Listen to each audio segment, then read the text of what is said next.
તો તમે જોઈ શકો છો આપણો ચીઝવાળો જોટો તૈયાર થઈને આવી ગયો છે. ઘણી જગ્યાએ તમે જોયું છે જોટો મળે, તીખો જોટો મળે, આ તે, પણ અહીંયા આપણને મળે છે તીખો જોટો રેગ્યુલર તો છે જ, એના સિવાય ચીઝવાળો જોટો છે જે ખાવાની કંઈક અલગ જ મજા છે.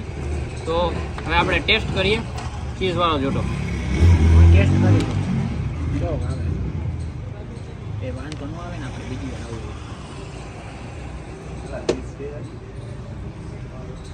બહુ જબરજસ્ત છે.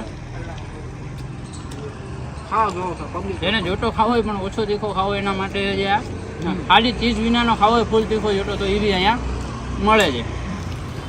Thank you for watching this video. આપણે મળીશું જલ્દી નેક્સ્ટ ખાવા પીવાના એક ઓર વ્લોગમાં.